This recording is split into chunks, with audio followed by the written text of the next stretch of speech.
Processo de enfermagem, composto por 5 etapas. Existem duas coisas, ou você faz ou você não faz. Tem gente que não faz porque não dá tempo e aí abandonou o barco.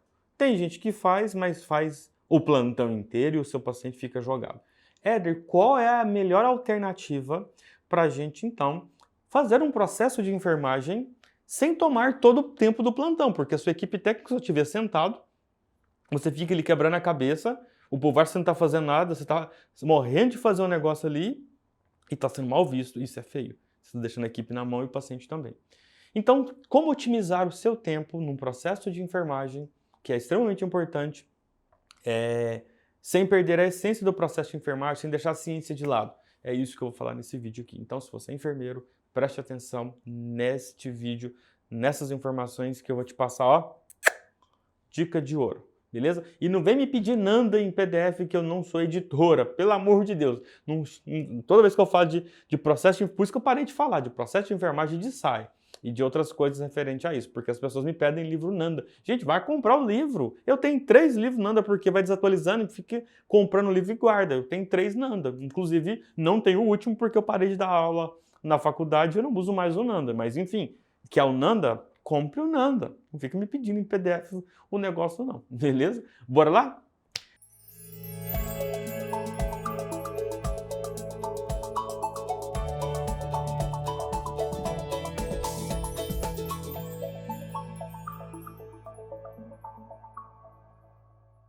Gente, ó, vamos lá. Primeiro passo. Se você não teve um bom professor que te explicou para que você tivesse raciocínio, fica difícil. Mas aqui eu vou tentar simplificar. Mas se você teve um bom professor, mas você não tem conhecimento da primeira etapa bem feita, não adianta você ter o melhor professor do mundo. E eu vou primeiro começar por onde? Independente de quem foi seu professor, eu quero te chamar a atenção para outras coisas importantes. Você aprendeu semiologia e semiotécnica de verdade, você sabe fazer exame físico de verdade, se não, você já perdeu 50% da primeira etapa do processo. Continuando, você sabe interpretar eletrocardiograma, exames de imagens, exames laboratoriais? Não, então você perdeu mais 40%, com 50% 90%, falta 10%. 10%, anamnese, perguntar para o paciente. Anamnese é trazer, do grego é trazer de volta, é você perguntar história pregressa do paciente, da família. Isso é só 10% da primeira etapa. Se você não sabe aquelas outras que eu acabei de falar, você não sabe 90%, então corra atrás. Você pode ter o melhor professor do mundo, se você não sabe esses 90%, não é ele que vai te colocar isso na sua cabeça. Por quê? Porque esses conteúdos dependem de outras disciplinas e não da disciplina de SAI, que na disciplina de SAI se vê o processo de enfermagem lá dentro também. Ok? Então já te dei aqui a real. Você precisa saber muito bem a primeira etapa, até porque as etapas são sequenciais. Você trabalha em uma unidade de terapia intensiva. Vou puxar para mim para a área que eu sempre trabalhei, que é a unidade de terapia intensiva, que é mais fácil para eu falar aqui para vocês. E a unidade mais complexa de um hospital. Então, seu paciente está lá acamado. Você tem 10 pacientes ali acamados. Quando a gente fala paciente acamado, a gente não é que ele não consegue andar. É porque pelo estado do paciente estar ali sedado, ele está acamado. Então, acamado não quer dizer um paciente tetraplégico, paraplégico que não consegue andar. Esqueça isso. Um paciente acamado é um paciente que não consegue deambular por diversas razões. Pode ser paraplégico? Pode, mas pode ser um cara sedado. Então, vamos lá. Você tem 10 pacientes, você tem muita coisa para fazer, tem equipe, tem paciente, tem parte clínica, tem muita coisa para fazer. E você não tem que gastar 6 ou 12 horas do seu plantão só para resolver fazer uma boa SAI, fazer um negócio caprichado. Eu sou muito caprichoso. Não. Vai fazer um negócio de forma científica e bom. Então, primeiro passo, identificar todos os pontos. Só que é o seguinte, a partir do primeiro dia que você já identificou o seu paciente, você já conhece o paciente, e o que muda na primeira etapa são as alterações diárias que vão acontecer com o seu paciente. Na primeira etapa. E a segunda etapa entra os diagnósticos de enfermagem. Nossa, Éder, diagnóstico de enfermagem, como é que eu faço para decorar? Você é louca de decorar diagnóstico de enfermagem? Você deve ter bebido para falar que quer decorar diagnóstico de enfermagem. Primeiro, diagnóstico de enfermagem, você não decora. Tem lá um calhamaço de diagnósticos, você tem que pensar o seguinte: você só precisa de alguns. E é aqui que começa a minha dica para você nunca mais errar. Seu paciente de terapia intensiva, quais são os diagnósticos mais comuns para o público dos seus pacientes? Risco de infecção. Com certeza, seu paciente está invadido. Ele tem sonda vesical, ele tem tubo orotraqueal, ele tem catéter central, ele tem várias invasões nele, então ele tem risco de infecção. Ele tem risco de infecção, que é um diagnóstico, risco de infecção. Tá? Seu paciente tem risco de queda? Claro que tem, se ele está acamado, ele tem risco de queda.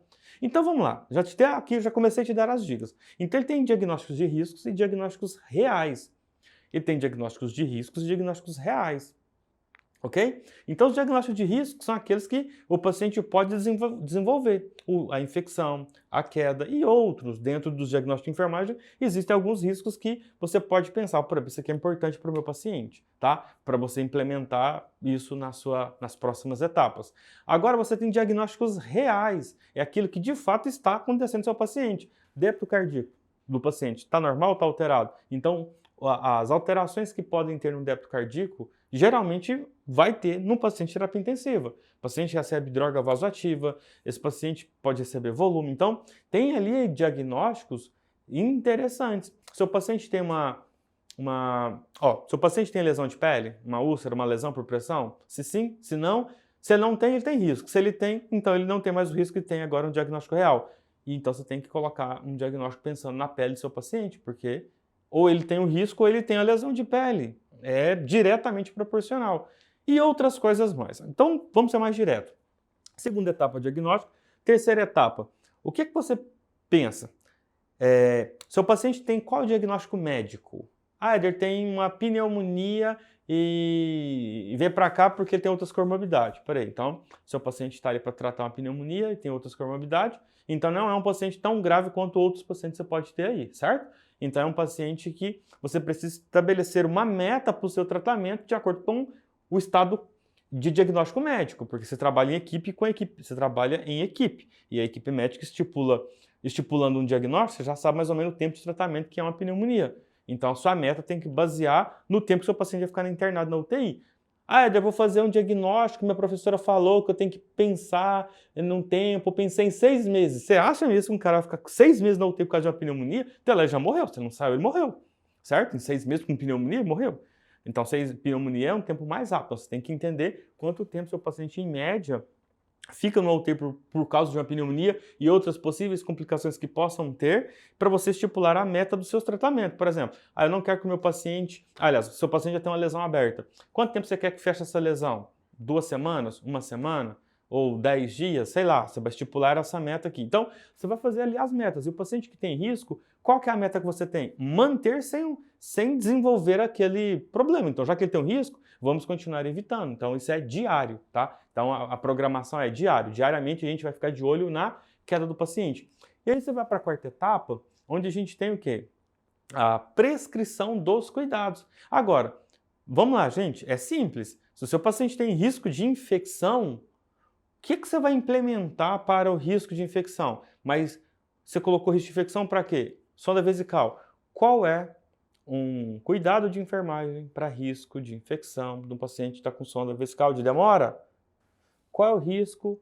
Qual é o risco, tá, de um paciente que tem um catéter central? Qual é o risco de um paciente que tem um tubo orotraqueal? Então, como você sabe os riscos, você colocou diagnóstico de risco relacionado aos dispositivos invasivos que está no paciente. Então, quais são as ações da equipe de enfermagem frente a esses dispositivos que invadiram o paciente? O que você vai colocar ali para os técnicos e para você, enfermeiro, ficar prestando atenção nesses dispositivos para que não evolua para um risco?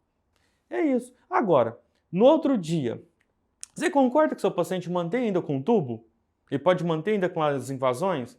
O que você muda de ontem para hoje? Então não é bem um Ctrl+C, um Ctrl+V, mas é quase. Você só tem que prestar atenção no que ele teve de evolução. Por isso que a quinta etapa é a evolução de enfermagem, onde você vai analisar o que evoluiu para você manter e para você retirar ou acrescentar.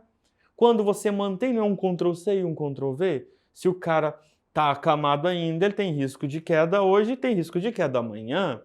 Então, o diagnóstico de risco de queda e a prescrição não vai ter nenhuma mudança, certo? Então, não tem por que você perder muito tempo em algo que está mantendo.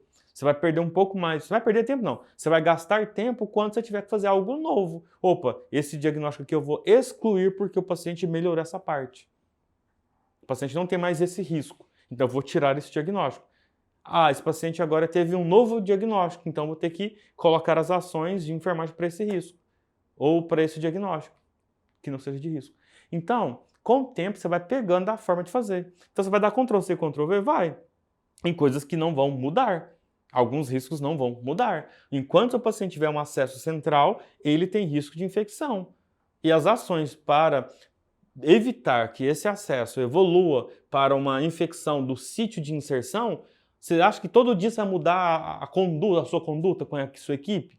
Lógico que não. Então escreva bem feito as ações para os riscos e para os diagnósticos reais, que é mais comum na sua unidade de terapia intensiva, por exemplo, porque fica mais fácil, você não fica perdendo muito tempo.